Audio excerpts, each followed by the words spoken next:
प्रथमतः आपण बायबलमधून सूत्रसहिता 100 वाचणार आहोत. अहो पृथ्वीवरील सर्व लोक परमेश्वराचा जय जयकार करा. हर्षाने परमेश्वराची सेवा करा. गीत गा, त्याच्या पुढे या. परमेश्वर हाच देव आहे हे जाणा. त्यानेच आम्हाला उत्पन्न केले. आम्ही त्याचेच आहोत. आम्ही त्याची प्रजा, त्याच्या पूर्णातील कळप आहोत. त्याचे उपकार स्मरण करीत त्याच्या द्वारा स्तवन करीत त्याच्या अंगणात प्रवेश करा. त्याचे उपकार स्मरण करा. त्याच्या नावाचा धन्यवाद करा.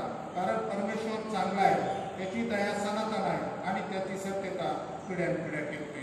आपण प्रार्थना करूया. हे देवपाल, पुन्हा आम्हाला अशा पद्धतीने दाखवलं त्याबद्दल तुझे आभार मानतो देवबाप्पा. आमच्या मंडळीचे बाळक साहेब देवबाप्पा आपल्या मुलाच्या आजाराबाबत बाहेरगावी देवबाप्पा त्याच्या अनुपस्थितीमध्ये देवबाप्पा तुम्हाला हे वचन सांगण्याची संधी प्राप्त करून दिली त्याबद्दल मी तुझे आभार मानतो. पाषाण कमिटीचे आभार मानतो आणि पी एस साहेबांचे आभार मानतो. इथं बसलेल्या प्रत्येकावर तुझा आशीर्वाद असू दे. प्रत्येकाच्या अडचणी सोडतो. आजचं वचन देवबाप्पा तुझ्या स्वाधीन करतं देवबाप्पा. या वचनावर तुझा आशीर्वाद पाठव आणि याच्यातून तुझं गौरव करू. बाकी सर्व तुझ्या हाती सोडून ही लहानशी प्रार्थना ख्रिस्त येशूच्या नावाने मागतो म्हणून तो आहे.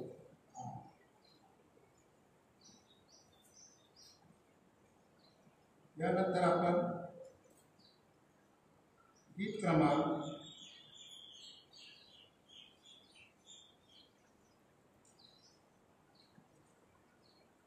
245 गीत क्रमांक 245 त्याचे पहिले आणि दुसरं पण आपण पतिताये चल सुखी भायाना प्रभु येशु पदास धरी अग सिंधु मधुनी तरायाना प्रभु येशु कृपाच करी.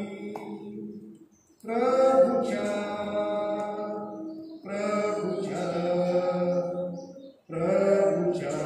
घर वाद्य पदा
यानंतर आपण आळीपाळीचा शास्त्रभाग वाचणार आहोत.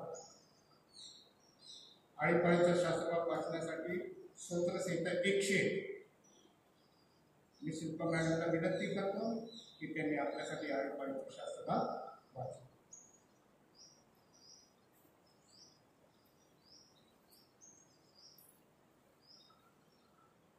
स्तोत्रसंहिता 100. यावेळेस आपण सर्वजण उभे राहूया. नीतीने वागण्याची प्रतिज्ञा. दाविदाचे स्तोत्र. दया व न्याय ह्याविषयी मी गाईन. हे परमेश्वरा, मी तुझी स्तोत्रे गाईन. मी शुद्धतेने सरळ मार्गाने चालेल. तू माझ्याजवळ केव्हा येशील ते आपल्या घरी सरळ अर्थ करणारे वाटेल. मी अनुचित गोष्ट आपल्या नेत्रसमोर येऊ देणार नाही. अनाचाराचा मी तिरस्कार करीतो, तो मला बिलगणार नाही. हृदयाची कुटिलता मला सोडून जाईल. मी वाईटाशी परिचय ठेवणार नाही. आपल्या शेजाऱ्याची गुप्तपणे चहाडी करण्याचे मी विध्वंस करी. जो पूर्वेपास व गर्विष्ठ मनाचा आहे त्याची मी गय करणार नाही. देशातील विश्वासू जन माझ्याजवळ राहावे म्हणून माझी त्यांच्यावर नजर असते. सात्विक मार्गाने चालणारा माझा सेवक होईल. कपट करणाऱ्याला माझ्या घरात थारा मिळणार नाही. असत्य बोलणाऱ्याला माझ्या दृष्टीपुढे टिकणार नाही. देशातल्या सर्व दुर्जनांना मी रोज सकाळी दिवस करीत जाईल, म्हणजे परमेश्वराच्या नगरातून दुष्टही करणाऱ्या सर्वांचा उच्छेद होईल. देशातल्या सर्व दुर्जनांचा मी रोज सकाळी विध्वंस करीत जाईन, म्हणजे परमेश्वराच्या नगरातून दुष्टाई करणाऱ्याचा सर्वांचा उच्छेद होईल. प्रभू परमेश्वर करो वाचलेल्या स्तोत्राला आशीर्वाद देव. आमेन.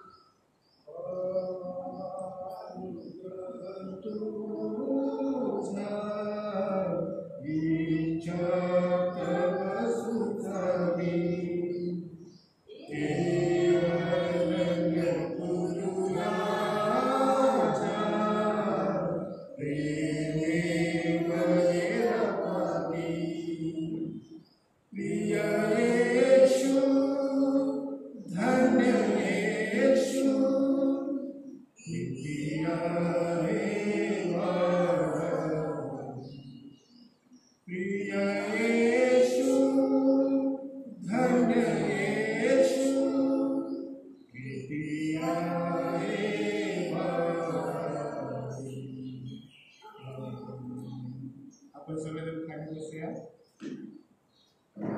यानंतर आपण एक विवाहाची घोषणा करणार आहोत. आपल्या मंडळीत सुमित्र जॉन मंकाळे यांचे ज्येष्ठ चिरंजीव सागर कमलेश, स्वर्गवासी सुमित्र जॉन मंकाळे व श्रीमती मंगल सुमित्र मंकाळे यांचे ज्येष्ठ पुत्र कमलेश सुमित्र मंकाळे राहणार कुंतांबा मेथडिस्ट चर्च कुंतांबा सभासद यांचा विवाह सुनील काशीनाथ साळवे यांची ज्येष्ठ कन्या माधुरी सुनील साळवे राहणार खडांबे तालुका रावरी दी एक्स चर्च सेवा सभासद हिच्याशी दिनांक 18/10/2020 रोजी सकाळी 10 वाजता होणार आहे. हा विवाह होऊ नये. जर कोणाची इच्छा असेल, जर कोणाला असं वाटत असेल तर त्यांनी पूर्ण लेखी पुराव्यासह मंडळीचे पालक साहेब रेव्हरेंड संजय चव्हाण यांच्याशी संपर्क साधा. विवाह घोषणेची ही पहिली वेळ.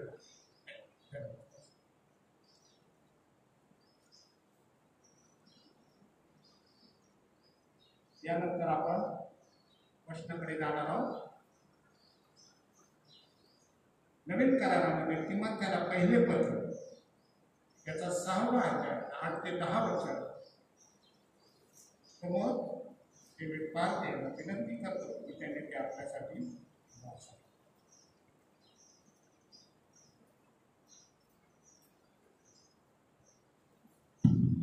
आपण तिमोथेला पहिले पत्र 6वा अध्याय 8 ते 10 वचन वाचूया.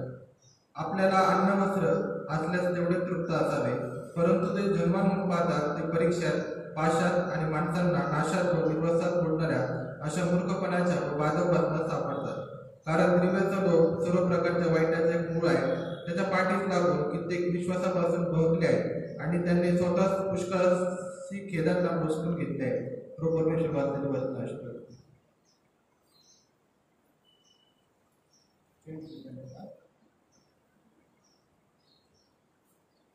यानंतर आपण छोटीशी प्रार्थना करणार आहोत. हे देव बापाचं वचन तुझ्या स्वाधीन करतो देव बाप्पा. ह्या वचनात तुझा आशीर्वाद पाठवतो देव बाप्पा आणि ह्या वचनातून तुझा गौरव होईल. इथं बसलेले प्रत्येक जण त्याला तो आशीर्वादित कर दे बाप्पा. आत्ताच सागर सुमित्र मंकाळे यांच्या विवाहाची घोषणा केलेली दे बाप्पा. ते लग्न तू आशीर्वादित कर दे बाप्पा. त्या दोन्ही नवीन जोडतो तुझा विश्वासाचा स्पर्श असू दे. कोणत्याही प्रकारची कोणतीही अडचण तू निर्माण करू देऊ. सगळं काही व्यवस्थितरित्या पार पाडता आणि ते दोघं जण आपल्या भावी जीवनामध्ये तुझ्या कार्यासाठी नेहमी तत्पर असतील असं होऊ देते बाप्पा. त्यांच्याकडून तू आपलं कार्य करून घेते बाप्पा. त्या दोन्ही जोडीच्या परिवारावर तुझा आशीर्वाद असू दे आणि दोघांना तू चांगलं शक्ती आणि सामर्थ्य पुरवले बाप्पा. लग्नाला जाणे येणे जे कोणी पाहुणे जाणारे येणार असतील ते बाप्पा तर सगळ्यांचा प्रवास सुखाचा आणि लाभाचा कर. पुन्हा एकदा जेव्हा पती जोडी तुझ्या स्वाधीन करतो तर दोघांवर तुझा आशीर्वाद पाठव आणि त्यांना तू आशीर्वाद देतो. बाकी सर्व तुझ्या हाती सोडतो. ही लहानशी प्रार्थना येशूच्या नावाने मागतो म्हणून करतो. आताच आपल्यासाठी वचन वाचलेलं आहे. तिमोथेला पहिले पत्र याचा 6वा अध्याय आणि 8 ते 10 हे वचन आपल्यासाठी वाचलेलं आहे. काय वचन आहे ते? तुझ्याकडे जे आहे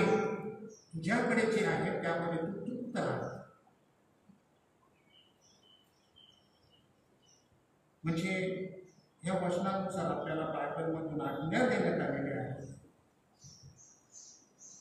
की तुझ्याकडे जे काही आहे त्यामध्ये तू तृप्त राहा. 8वं वचन आहे आपल्याला अन्न वस्त्र असण्यात तेवढ्यात तृप्त असावं.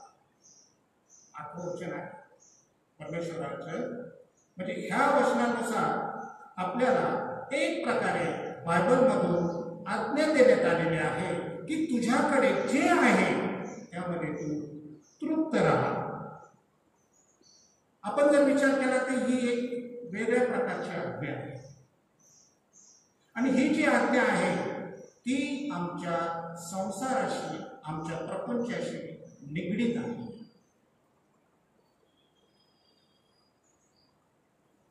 मग देवाने असं का म्हटलं? याचं काय कारण असावं याचा आपण विचार करायला हवा. आपण कोणत्याच प्रकारे विचार करत नाही की ही जी आज्ञा आहे. मग विचार करण्यासारखी गोष्ट आहे की परमेश्वराने आपल्याला ही जी आज्ञा दिलेली आहे मग त्या आज्ञेचं आपण पालन करतो का? ती आपण पाळतो का? नाही पाळत. जी आज्ञा आपल्याला परमेश्वराने दिलेली आहे त्या आज्ञेचं आपण पालन करीत नाही. का नाही करत?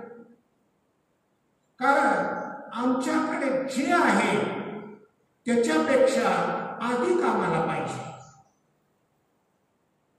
आमच्याकडे जे आहे त्याच्यापेक्षा आम्हाला अधिक पाहिजे आणि ते आम्ही मिळवण्यासाठी खटपट करतो. आम्ही मिळवण्यासाठी तो प्रयत्न करतो. म्हणजे याचा अर्थ की ह्या आज्ञेपेक्षा आम्हाला अधिक पैशाची, अधिक धन दौलतीची गरज आहे. मग त्यांनी काय होणार? आपल्याला जर अधिक संपत्ती मिळाली, अधिक पैसा मिळाला, त्यांनी काय होणार? म्हणजे अधिक पैसा असला, अधिक धन दौलत असते मग आपल्याला खूप सुख प्राप्त होईल का? का आमच्याकडे खूप पैसा आहे म्हणून लोक आम्हाला उचलून धरतील का? आमच्याकडे खूप पैसा आहे जो तो आम्हाला उचलून धरतील असं काहीच नसतं. असं काहीच नसतं. उलट काय होतं? आम्ही जेव्हा जास्त पैसा कमवण्याचा प्रयत्न करतो तो नेहमी लोक वाईट मार्गाने जातात. म्हणजे जास्त पैसा मिळवण्यासाठी आम्हाला वाईट मार्गाचा अवलंब करावा लागतो. म्हणून परमेश्वराने काय सांगितलं की तू आहे त्यामध्ये तृप्त राहा. तर जास्त पैसा मिळवायचं म्हटल्यानंतर त्याचे प्रकार आहेत.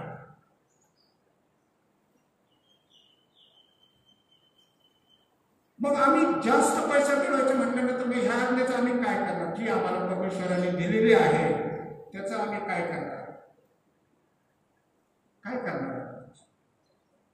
काय नाही करणार. पण जर परमेश्वराची इच्छा आहे की तू आहे त्यामध्ये जर तृप्त राहिला, आम्ही जर जी आज्ञा दिलेली आहे त्यामध्ये जर आम्ही तृप्त राहिलो तर आम्ही देवापासून जास्त दूर नाही. आम्हाला कसली चिंता करण्याची गरज लागणार नाही. आम्हाला कोणत्याही पैशासाठी वाईट मार्ग घ्यावा लागणार नाही, ना आमच्या घरामध्ये सुख ना दुःख कोणत्याच प्रकारे येणार नाही, आणि शैतान सुद्धा आम्हाला मोहात पाडू शकणार नाही। जर आम्ही देवाच्या आज्ञेत जर राहिलो तर आम्हाला कसली चिंता भासणार नाही, कारण देवाचं वचन काय सांगतं, उद्याची चिंता उद्या, उद्याची चिंता उद्याला। मग का आपण चिंता करायची? जर देव आमची काळजी घेतो तर मग कशासाठी चिंता करायची? आकाशात बघतोय का आपण कधी आकाशामध्ये की ते पक्षी कशाची साठवण करतात? धान्य कोठार वगैरे कधी साठवतात का पक्षी? ते काहीच साठवत नाही, त्यांच्याकडे काहीच नाही, कोणतेही कोठार नाही, कोणतेही रांजण नाही, का काही नाही की त्यांच्याकडे आणून त्यांनी साठवून ठेवतात, असं काहीच नाही। ते रोजच्या रोज खातात आणि आकाशामध्ये आनंदाने भरारी मारून इकडून तिकडं तिकडून इकडं आनंद लुटतात। पण तसं आमचं पण होईल, आम्हाला पण इकडून तिकडं आम्हाला आनंद लुटता येईल जर आम्ही देवाच्या आज्ञेत राहिलो तर। देवाची आज्ञा आम्ही जर नाही पाळली तर काय होईल याची कल्पना आपल्याला आहे आपल्या कल्पना बायबलमध्ये सुद्धा दिलेला आहे की काय होईल। बायबल सांगतं की हवा आणि आदाम यांना सुद्धा आज्ञा दिली होती, परमेश्वराने या दोघांना सुद्धा आज्ञा दिली होती। मग हवेने ती आज्ञा कशी मोडली ना? मग हा विचार आम्ही का करतो? आपल्याला सर्वांना ठाऊक आहे की हवेने आणि आदामाने आज्ञा मोडल्यानंतर त्याचे दुष्परिणाम काय झाले हे सर्वांना माहिती आहे, बायबल सुद्धा सांगत आहे। म्हणजे एक प्रकारे हवेला जो मोह सुटला होता तसाच मोह आम्हाला पण सुटलेला आहे। मग काय होतं, आम्ही खूप प्रॉपर्टी कमवतो, खूप पैसा येतो आमच्याकडे, शेती जुमला वगैरे काय सगळं काही येतं, आणि मग काय होतं, आमचं एक छोटंसं घर असतं, आम्हाला धान्य साठवण्यासाठी छोटंसं असतं, मग ते आम्हाला कमी पडू लागतं। मग आम्ही काय विचार करतो, आता हे आपण पाडून टाकू, हे घर छोटंसं पण ते पाडून टाकू, आता मग मोठी बिल्डिंग आपण बांधू, मोठमोठे कोठारा आपण बांधू, तसं तो प्रयत्न करतो। बायबलने काय सांगते, परमेश्वराने एक श्रीमंत माणसाचं उदाहरण दिलेलं की त्याने खूप पैसा आला होता तो त्याच्याकडे, त्याला ते कोठारा कमी पडू लागले आणि मग त्याने ते मोठे बांधले, आपलं धान्य वगैरे सगळं ठेवायला मोठमोठे कोठारे बांधले, आणि आपल्या जीवाला काय म्हटलं, हे जीवा खा पी आणि मजा कर, हे जीवा खा पी आणि मजा कर। आणि परमेश्वराने रात्री काय सांगितलं त्याला की आज रात्री तू मरणार आहेस, मग उद्या ही प्रॉपर्टी कोणाची?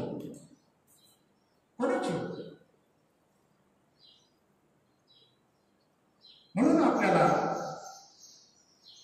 विचार करण्याचा गोष्ट, जर आपली दशा अशी झाली, मग जर आपली दशा अशी जर झाली, मग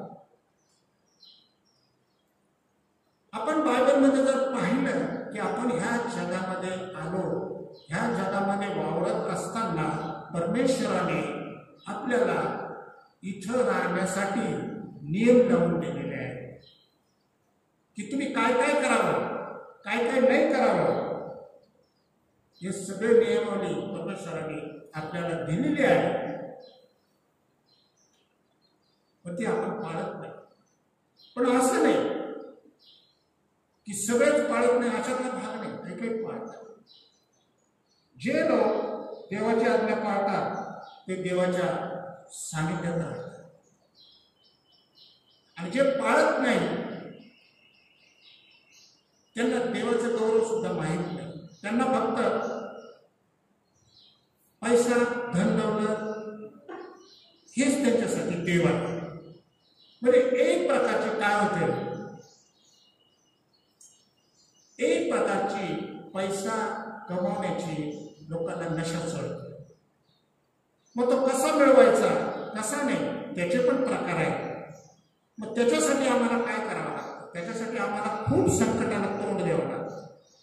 जरी वाईट मार्गाने आपण पैसा कमवण्याचा प्रयत्न करत असो तरी त्याला आपल्याला खूप संकटाला तोंड द्यावं लागतं. काय होतं, बऱ्याच वेळा आम्हाला खोटं बोलावं लागतं, बऱ्याच वेळा आम्हाला खोटं बोलावं लागतं, भांडण करावं लागतं, लाचलुचपत द्यावं लागते, टक्केवारी द्यावी लागते. मग त्यावेळेस आम्हाला कुठेतरी काहीतरी पैसे आम्हाला आमच्या पदरात पडतात. पण हा विचार आपण काय करत नाही की आपण किती पैसा कमावला, किती संपत्ती कमवली, आपण ही काय डोक्यावर नेणार. आपण बघितलं असेल आता कोरोनामध्ये बरेचसे श्रीमंत लोक मृत्युमुखी पडलेले, बरेचसे वेगळे, त्यांनी त्यांची संपत्ती काही दिलेली नाही. आता काल परवा मी एक व्हिडिओ बघितला, ते श्रामपूरच्या अध्यक्ष होत्या त्या सिस्टर, श्रामपूरच्या अध्यक्ष होत्या त्या सिस्टर, त्यांचं सुद्धा कोरोनामुळे निधन झालेलं आहे. म्हणजे काय होतं, त्या अध्यक्ष होत्या, म्हणजे त्यांच्या हातामध्ये जर्मन हॉस्पिटल आहे, जर्मन हॉस्पिटलच्या त्या श्रीरामपूर या ठिकाणच्या आहेत त्या. म्हणजे काही जरी असलं आपण काही डोक्यावर नेत नाही, कारण जे परमेश्वराने जे दिलेलं आहे ते आपल्याला इथंच ठेवून जावं लागतं. मग ते किती असो, काही असो, ते आपल्याला आपल्याला काय वाटतं आपल्याला पण, अरे तो किती श्रीमंत माणूस आहे, त्याच्याकडे किती गाड्या आहेत, त्याला गाडी, त्याच्या मुलाला गाडी, त्याच्या बायकोला गाडी, सगळेजण गाडी फिरतात, आपल्याला वाटतं. पण असं नाही की जो श्रीमंत असतात म्हणून तो खूप सुखी आहे, असा प्रकार अजिबात नाही. कारण जर आपण विचार केला, जो श्रीमंत माणूस आहे त्याचं राहणीमान, त्याचं खाणं पिणं खूप कष्टमय आहे, खूप कष्टमय. त्याच्याकडे पैसा आहे पण त्याला खाण्याचं सगळ्या प्रकारचं बंधन आहे. तो फक्त गोळी खातो, गोळी, खूप पैसे आहेत त्याच्याकडे पण तो फक्त गोळी खातो आणि त्या गोळीवर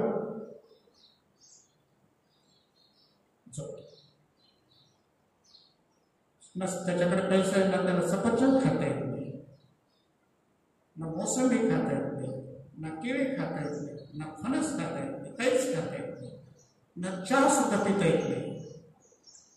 म्हणजे असे प्रकार आहे.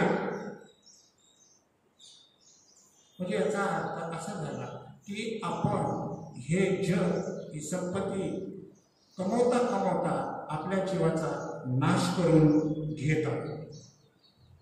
परमेश्वराने बायबलमध्ये उदाहरण दिले मनुष्याबाबत की मनुष्याने सारं जग कमवलं पण आपला जीव गमावला, याचा त्याला काय लाभ झाला.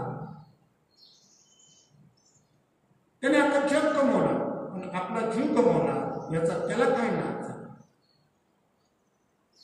म्हणून परमेश्वराने सांगितलंय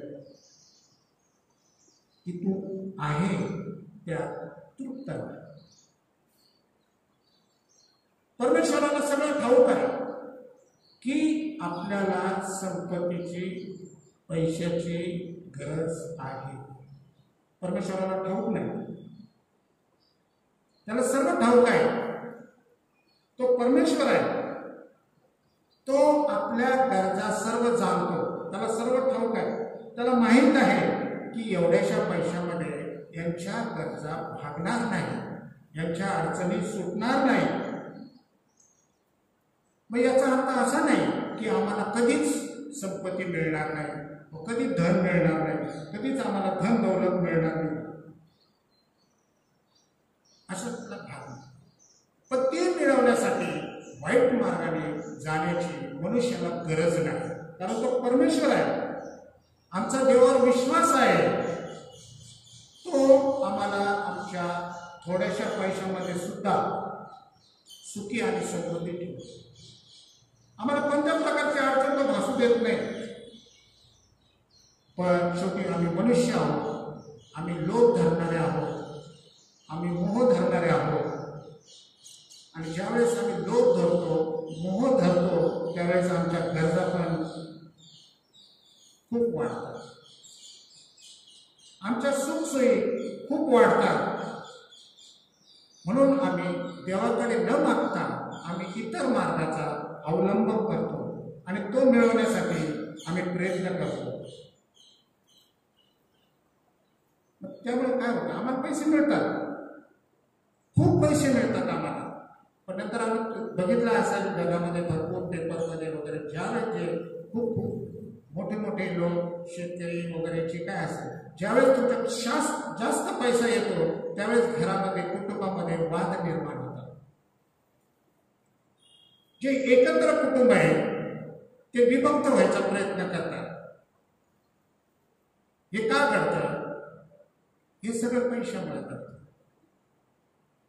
म्हणून परमेश्वराची इच्छा आहे की आपल्या घरामध्ये आपल्या परिवारामध्ये वाद होऊ नये, कोणत्या प्रकारचा संघर्ष होऊ नये, कोणत्याही प्रकारच्या या धन दौलतीमुळे भांडण होऊ नये, कोणत्याही प्रकारचे खून खराबा होऊ नये, अशी परमेश्वराची इच्छा आहे. म्हणून परमेश्वर म्हणतो की तुझ्याकडे जे आहे त्यामध्ये तू तृप्त राहा. आम्हाला ह्या सगळ्या गोष्टी मिळणार आहे. आम्हाला धन दौलत जे काय आहे हे सगळे काही मिळणार आहे. स्वतः परमेश्वर म्हणत आहे, येशू ख्रिस्ताचं वचन आहे, हे कधी मिळणार आपल्याला, हे आपोआप मिळणार आहे. पण कधी? येशू ख्रिस्ताने काय सांगितलंय की पहिल्यांदा देवाचं राज्य मिळवण्यासाठी झटा. काय करा? पहिल्यांदा देवाचं राज्य मिळवण्यासाठी झटा, म्हणजे तुम्हाला ह्या गोष्टी आपोआपच मिळतील. म्हणून आपण देवाची आज्ञा पाळूया आणि त्यामध्ये समाधानी राहूया व देवाची सेवा करूया आणि पक्षासारखा आनंदात आकाशात उडण्याचा आनंद घेऊया. आपण प्रार्थना करूया. हे देवबापाचं वचन तू आशीर्वादित केलं त्याबद्दल तुला धन्यवाद देतो देवबापा. आज या वचनातून तुझा गौरव होऊ दे. जे तू मला सुचवलं त्याबद्दल तुझे आभार मानतो देवा. तू माझ्याकडे आपलं गौरव करून घेतलं त्याबद्दल तुला धन्यवाद देतो. इथं बसलेले तोरणे सर, ताराई, शिल्पा, ॲडव्होकेट श्याम घागरे, बबलू, सुयश, आणखी जे कोणी असतील तेव्हा ह्या प्रत्येकावर तू आपला आशीर्वाद पाठवतो बाबा. त्यांच्या परिवारावर तुझं लक्ष असू दे. सगळ्या अडचणी सोडव, सर्व संकट सोडव आणि कोणत्याही प्रकारच्या त्यांच्या ज्या गरजा असतील त्या भागवत होता. पुन्हा एकदा सागर आणि त्याचे जीवन व त्याचा जो विवाह तुझ्या स्वाधीन करतो तेव्हा तो दोन्ही तू आशीर्वादित करशील असा आमचा पूर्ण विश्वास आहे बाबा. बाकी सर्व तुझ्या हाती सोडून ही लहानशी प्रार्थना ख्रिस्त येशूच्या नावाने मागतो म्हणून तो आहे. यानंतर आपण दानपात्रासाठी गीत गाणार आहोत. आपण सगळेजण उभे राहूया.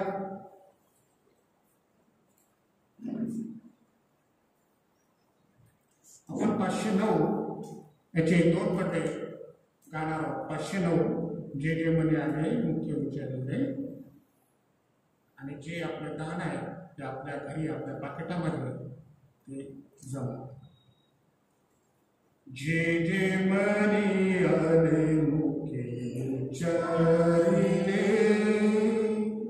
जे जे मनी आले मुख्य उच्चारिले, हाताने जे केले आज बापा, हाताने जे केले आज बापा, जे जे मनी आले मुखे उच्चारिले, ते अर्पितो मी तुझ लागी देवा, ते अर्पितो मी तुझ लागी देवा.